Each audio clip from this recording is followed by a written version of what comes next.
How do you perk up wilted lettuce? Here's what America's Test Kitchen has to say.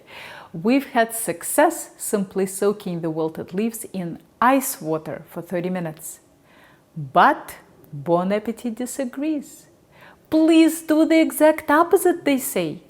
Soak your sad, droopy greens in hot water. I thought it would be easy to set up an experiment and settle this argument once and for all. Okay, so here was my plan. Wilt some lettuce, set up 4 bowls, ice water, cold tap water, warm water, and hot water. Put some leaves into each bowl and see what happens. The problem was that it was very difficult to ensure that the condition of the leaves going into the water was the same. They came from the same head, and I wilted them for the same amount of time.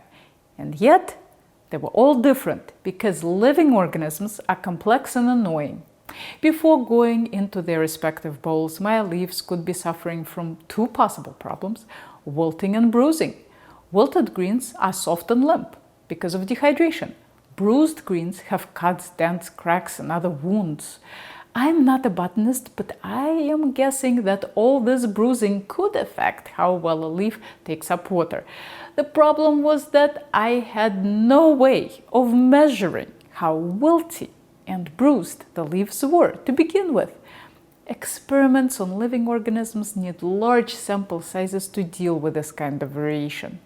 Was I ready to dedicate my life to soaking lettuce? No.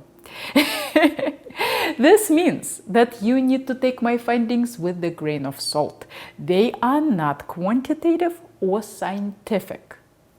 And yet, it was impossible not to make some sort of observations after 3 months of messing around. It seems like warm water is indeed more effective in getting pumped into the leaves. But some leaves come out of it with stains that I've only seen on lettuce that I froze by accident. They look like this. Yeah, not very nice. What worked best for me is taking a whole head of lettuce or a bunch of greens like kale, trimming the core or the stems, and immediately setting them into warm or hot tap water. This way the leaves never came in contact with the water. Then there's the question of time. How long do you need to soak them? Most sources suggested keeping the greens soaked for 30 minutes, but I found that it's best to go by what they feel like, not by the time. In some cases, I continued to see improvements in the leaves for a full hour. This is another reason that keeping your head or bundle whole during the soak is more practical.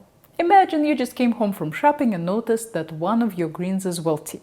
If you broke it up into leaves to soak, you might need to allocate a big bowl or sink for the job, and it would be out of commission for an hour. But if you keep the leaves out of the water and only need to soak the stems, you could get away with a much smaller container. When you're done plumping up your greens and want to submerge them to wash off the sand, cold water worked best for me. My cold tap water is between 50 and 60.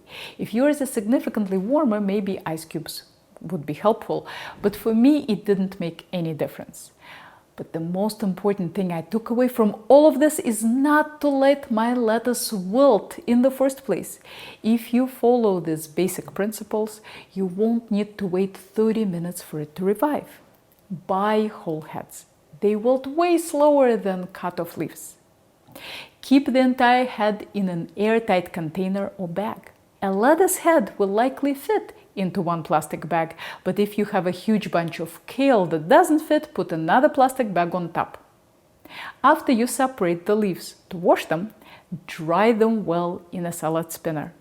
Wrap in a dry paper towel and keep in an airtight container or bag. I'm very interested to hear what your experience has been with perking up your greens. Any florists out there? I figured you'd have some good advice for all of us. Here are more thought-provoking culinary videos for you to check out, and if you are ever in the Boston area, maybe I'll see you in one of my classes.